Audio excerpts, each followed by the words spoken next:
Hello students, you are most welcome in this lecture. इसके पहले हम लोगों ने motion in a straight line पढ़ा था.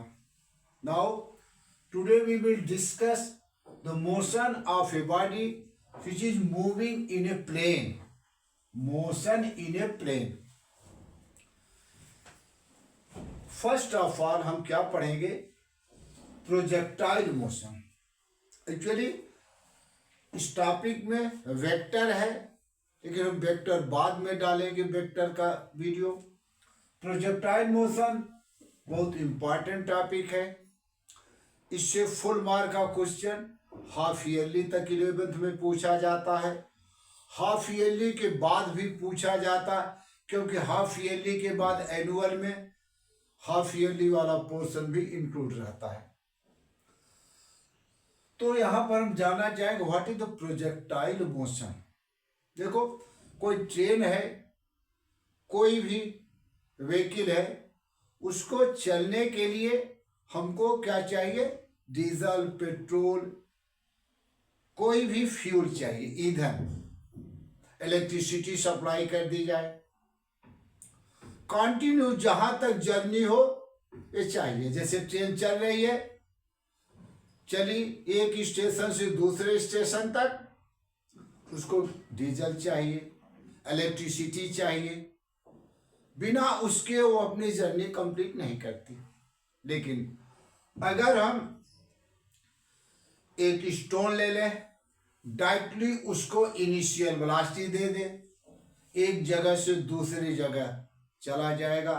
It don't need any fuel. इसको हमने कोई भी फ्यूल नहीं दिया, ईंधन नहीं दिया, एनर्जी नहीं दिया, केवल इनिशियल वेलोसिटी दे दिया. जेवलिन को फेंक दिया जाए. अगर एक बहुत बढ़िया एग्जाम्पल देखोगे आगे भी चल करके, किसी एक पूरे सिलेंड्रिकल पाइप में, टैंक में पानी भर दिया जाए, अगर उसमें होल कर दिया जाए तो इनिशियल वेलोसिटी से निकलता है और सीधे सीधे वो जाकर गिर जाता है अर्थ पे. कुछ एग्जाम्पल्स ऐसे हैं. हमने बुलेट को फायर कर दिया गन से, केवल इनिशियल वेलोसिटी दे दिया, मूव करते चली जा रहे. So in this type of motion you don't need any fuel. हम कोई फ्यूल की हमको आवश्यकता नहीं.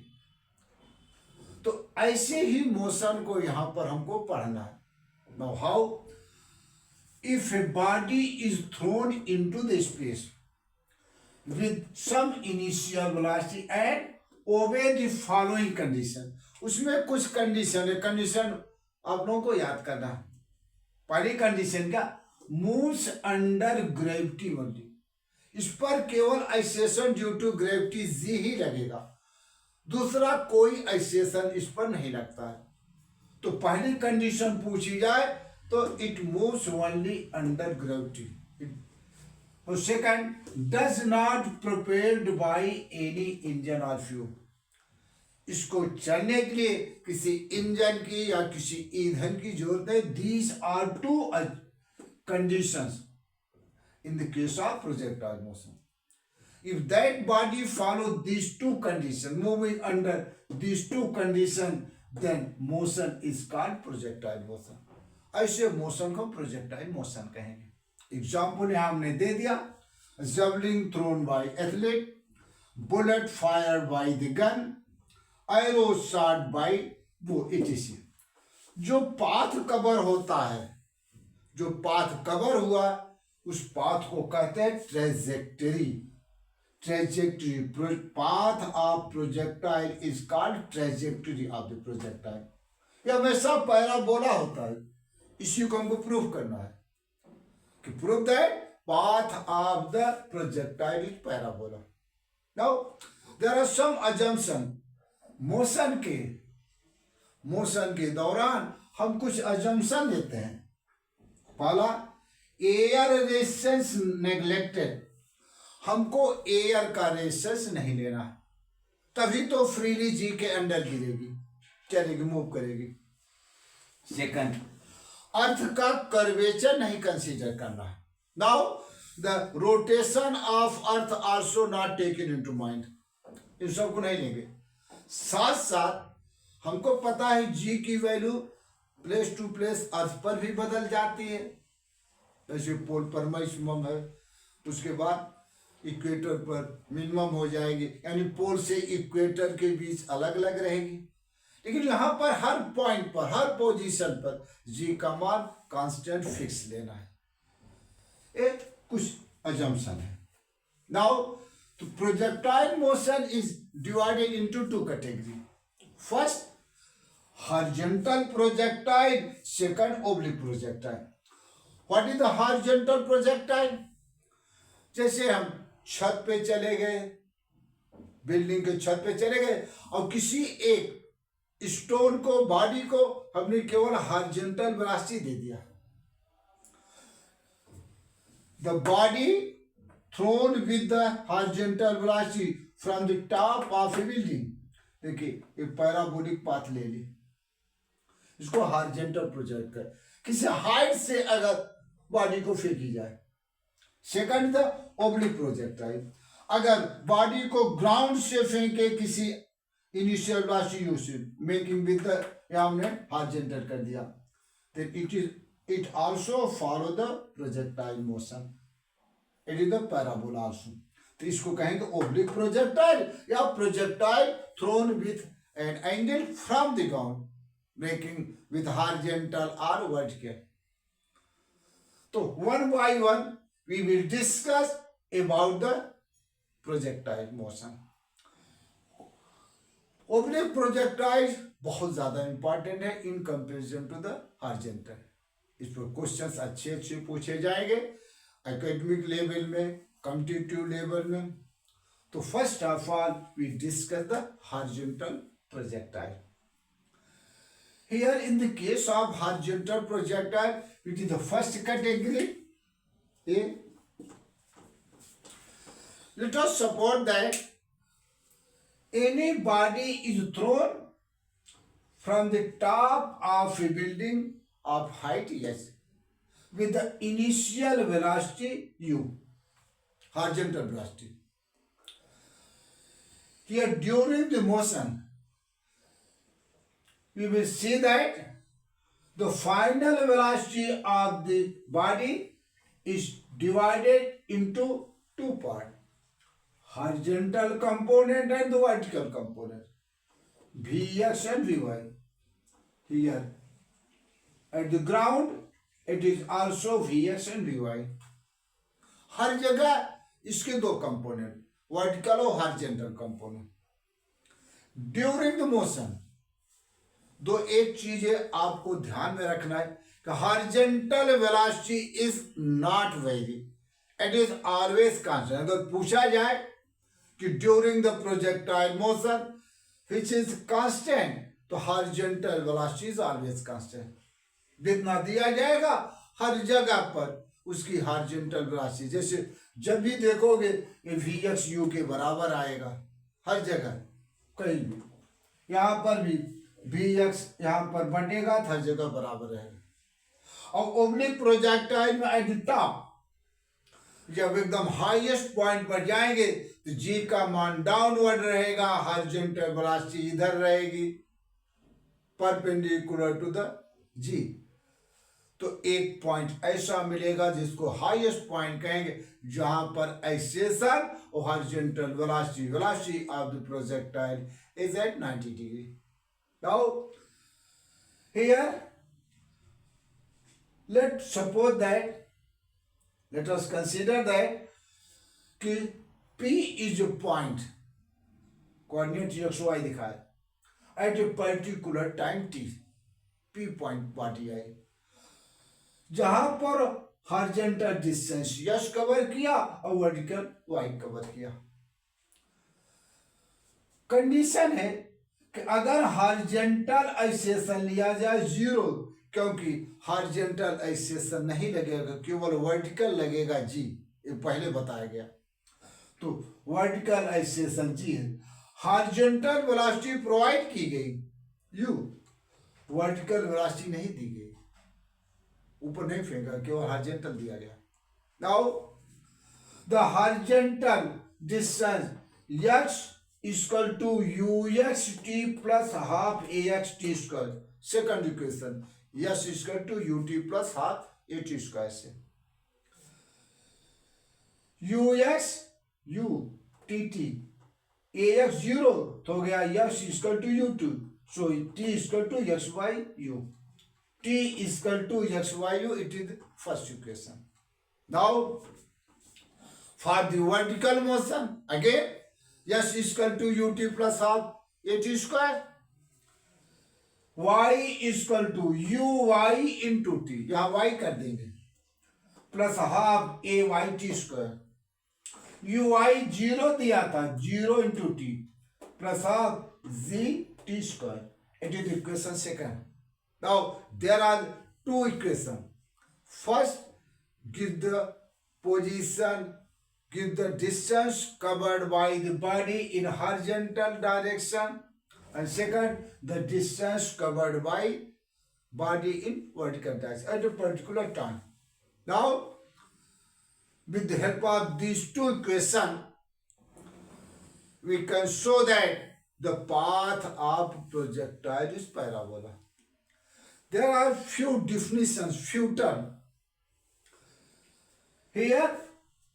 Capital R, it is the distance from the initial position of the body from the ground up to the final position. So it is known as the horizontal range. ये क्या है? Initial और final के बीच की दूरी है, इसकी value हमको निकालना है। Second point, time of flight. देखो फ्लाइट स्पेस में है, तो जब तक बॉडी स्पेस में रहेगी, जितना समय लगाएगी, that is time of flight. तो टाइम ऑफ फ्लाइट क्या है, हॉरिजॉन्टल रेंज क्या है, इसको हमको निकालना। और finally the final velocity of the body after striking the ground. At is the points we have to discuss in the second video.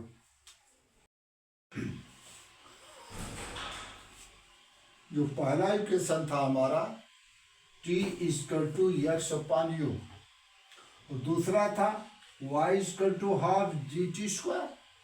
Now put the value of t from equation first into the equation second. y equal to half g t का x upon you का whole square, here half g you,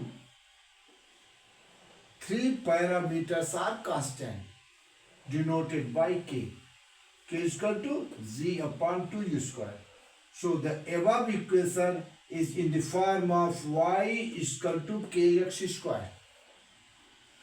ये equation का x में 2 degree है, y में 1 degree.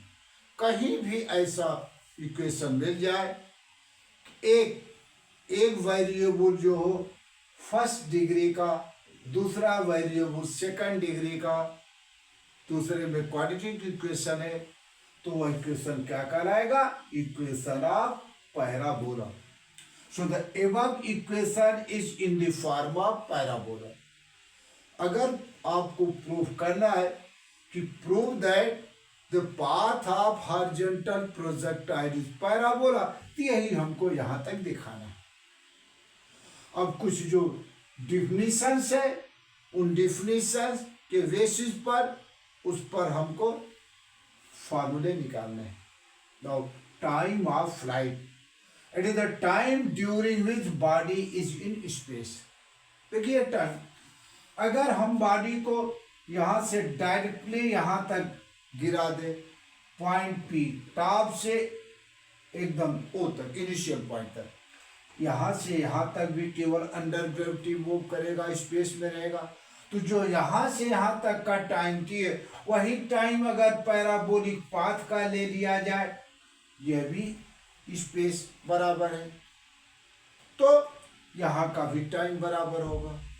चाहे direct यहाँ से यहाँ गिरा दिया जाए, चाहे यहाँ से यहाँ गिरा दे, या फिर ग्राउंड पर ग्राउंड पर उसको टच करा देना, सीधे ऐसे भेज दिया जाए तो यहाँ भी टाइम टी हो गए, तीनों टाइम बराबर हो गए, जिसको हम कहेंगे time of flight.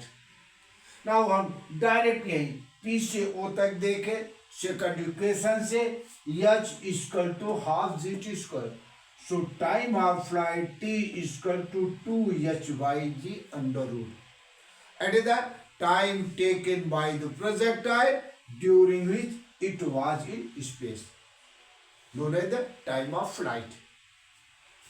Now the horizontal range at the distance on the ground from initial to the final position, यानी ओ क्यू हम निकाल लें तो हॉरिजॉन्टल रेंज आ जाएगा। जानते हैं कि जो कुछ भी वेलोसिटी होती है distance upon time, so horizontal velocity is equal to distance horizontal range upon time, that is the horizontal range is equal to horizontal velocity into the time of flight, that is OQ. Horizontal velocity U of time of flight 2h/g under root, and is the expression for the horizontal range. Third point ज़्यादा important है, what is the final velocity of the projectile after striking the ground, यानी ground पर जब वो आकर touch किया, ground पर इसकी वेलोसिटी क्या मैंने बताया था, at any point the final velocity having two component, horizontal component the vertical component, Vx and Vy. Now apply the vector law. Vx and Vy both are perpendicular to each other. So the final velocity v is equal to under root Vx square plus Vy square. Here, by the first equation, Vx is equal to Ux plus Axt. Vx, Ux को U कर दिया, Ax 0 है तो second term 0 आ गया, तो Vx is equal to U. ये Vx हर point पर vertical velocity हमेशा क्या मिलेगा, U के बराबर मिलेगा. So we can say that the horizontal velocity is always constant.